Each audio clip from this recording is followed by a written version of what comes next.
So Nod Krai is just around the corner, and this year's summer event is already foreshadowing a lot of what's going to happen once we get there with just this teaser alone. And that doesn't even include the Fatui's plan to pull the moon down and use it to kill the heavenly principles. Hey guys, what's up? Aru. This is everything we know about the 5.8 special program, and just a bit of warning, this might spoil you guys about Nod Krai and Snezhnaya due to how close we might be. But enough chit chat, let's get started.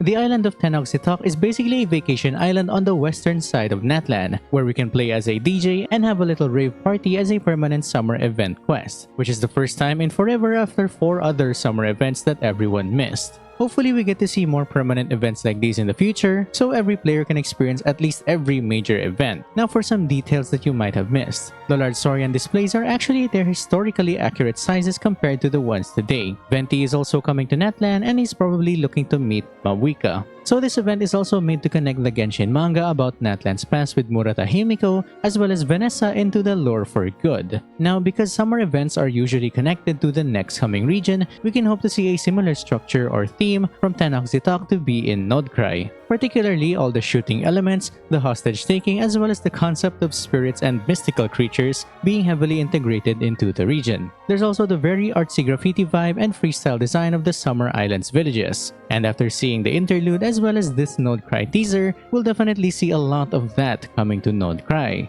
The landscape alone is already similar to Nod Krai's but far more energetic and loud, especially the Fatui base. So expect a mix between League of Legends' Piltover and Zaun Hextech elements mixed with the usual high fantasy mystic trope on the outlying areas. Oh, and zombies. Now when it comes to the Mare Jivari, I've always had 2 things I'd hope to see. One is Bennett's backstory finally being explained, which is very likely, seeing as this constellation is in the Mare Jivari during its lava phase.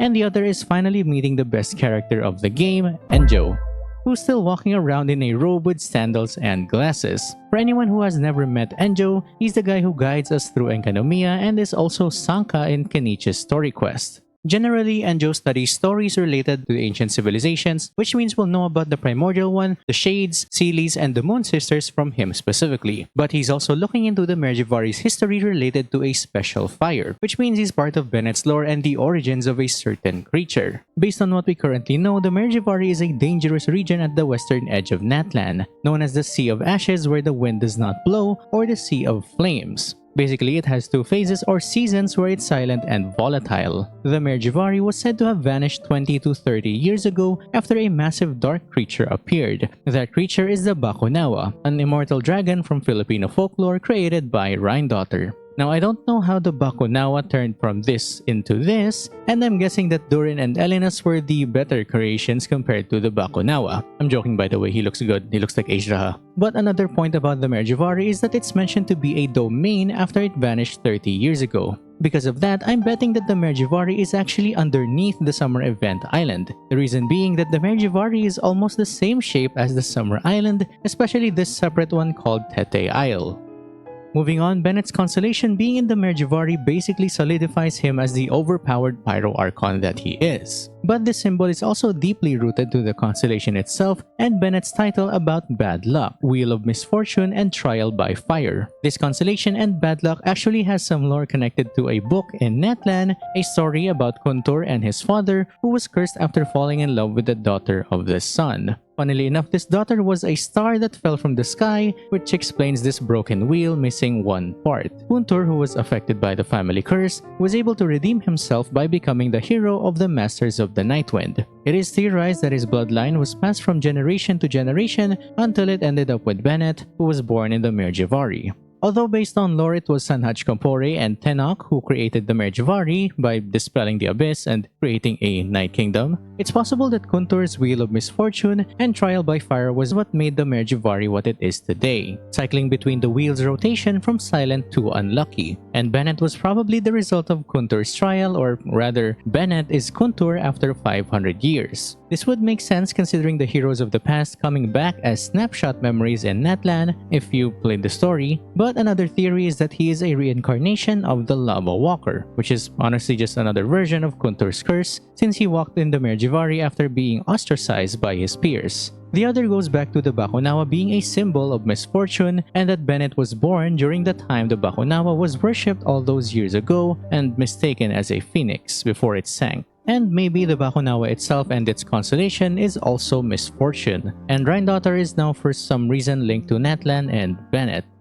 Next, the owner of Nod Krai's Krumkake Cookie Shop is this little kid here, and her name is Aino, while Ineffa is her multifunctional, completely imported robot maid. Although every piece of her is taken from every other region in Teyvat, Ineffa's core is actually a source mechanism that comes from Natlan, particularly the dragon city of Tolan. This basically means that bionic puppets like Catherine, the Raiden Shogun, Scaramouche, Ineffa, and more importantly the Marionette all come from the same origin, which is dragon technology. Which also means that Snezhnaya is the most technologically advanced region after the dragons.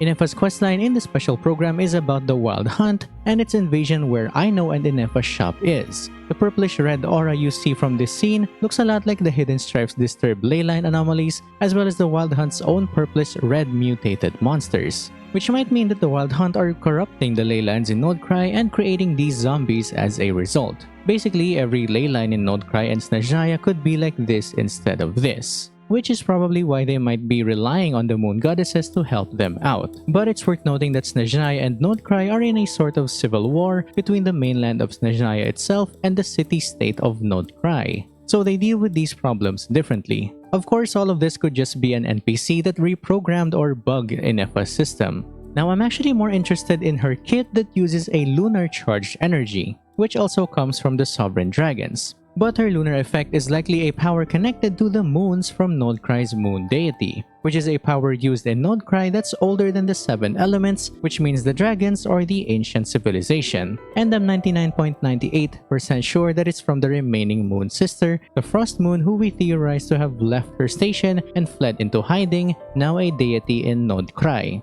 But it's also possible that it's from the other moons, since her lunar power is represented with a crescent moon instead of a full moon. They specifically mentioned it as lunar damage, and there will be more lunar characters in the future. But this also means that the Traveler is likely going to have a lunar-based kit once we get to Nod Krai and interact with their moon deity, followed by a cryo element from the Tsaritsa's actual statue of the 7 in mainland Snezhnaya.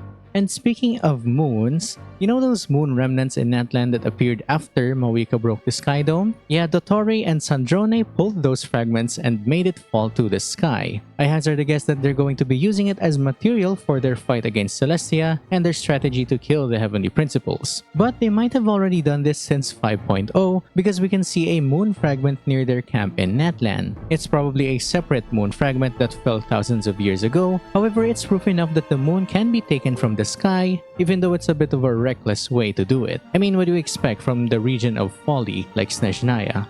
Moving on, Yelan is involved in an interesting money laundering case within Chenyu Vale and Fontaine, and it's more than likely related to Pantalone and his scheme in Liyue and the Fortress of Meropide. If you can recall, Yelan's story was basically a case of a spy infiltrating the Tianshu through its successor, which is basically the FBI of Liyue, as well as finding multiple purchasing invoices and transactions in Liyue. While in Fontaine, Pantalone was involved in the Fortress of Meropide's coupon system to find a suitable replacement for Mora. It's also worth noting that he's the one responsible for funding Project Stuja and Fatui's major projects in establishing Snezhnaya as the money center of Teyvat, effectively replacing Liyue as the town where Mora comes from and toppling its economy. So this Mora laundering scheme is likely one of Pantalone's plans to procure more funds via artifacts and antiques. After this, it also seems like Yelan is heading over to Nod Krai as well, and speaking of, Nod Krai's cinematic visual screams ancient civilization vibe. It's as if most of Nod Krai is still in that era even after it fell 6,000 years ago. The Sumeru-like clothing of Nod Krai is also the same as Enkanomiya Sinshades, which is also part of the ancient civilization, apart from what this character is wearing, which is the desert side of Sumeru. Pair that with Nod Krai's lunar powers that are older than the 7 elements, then this region is definitely going to delve deeper into the Primordial One, the Sealies, and the Moon Sisters single era in one region, which is perfect since we're basically cleaning up all of the lore of Teyvat itself before we head up to Celestia and then out to the Abyss or outer space.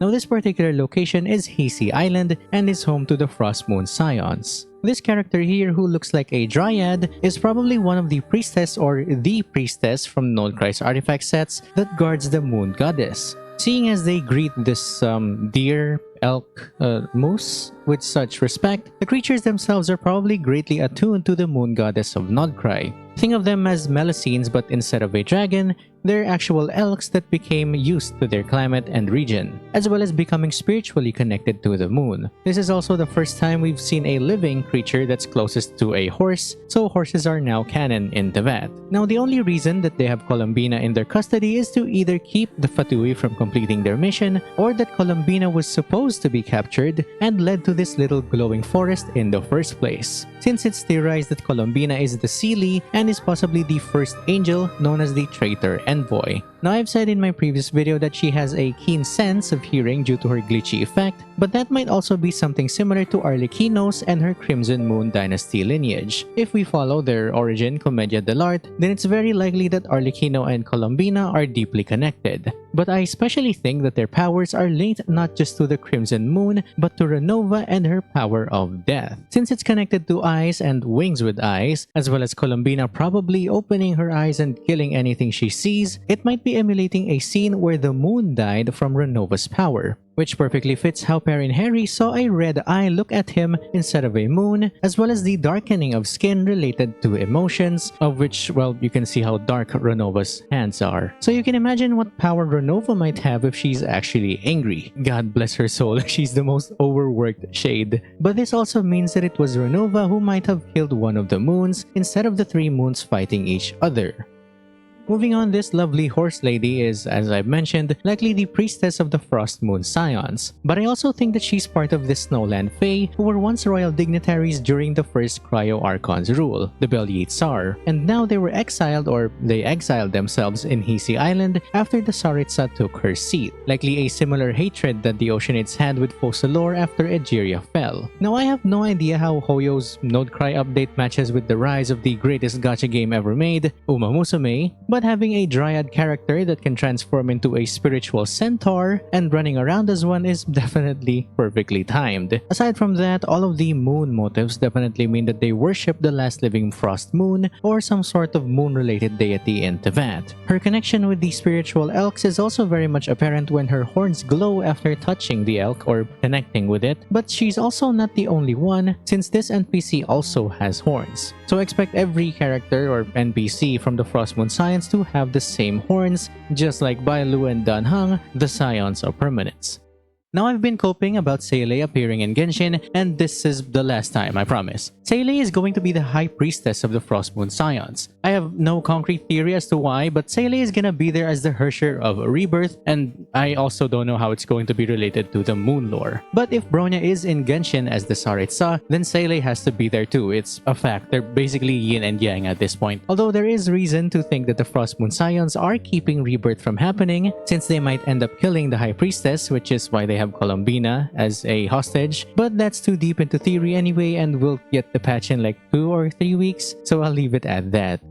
Now, if you can recall, the Four Shades are going to be intervening in Nod Krai along with the other 11 factions. So if we're lucky, we might be able to see some interaction with the Shades. But more importantly, some possible lore on Asmodee being Paimon, as well as Columbina, who is actually trapped in the Frostmoon Scions' territory. Renova's relation to Columbina and Arlecchino is already going to mean that someone is going to die in Nod Krai. I don't exactly know who or what is going to die, but it's likely that their involvement is going to have a big revelation for everything about Teyvat, since they themselves are the closest thing to the heavenly principles, which is still asleep.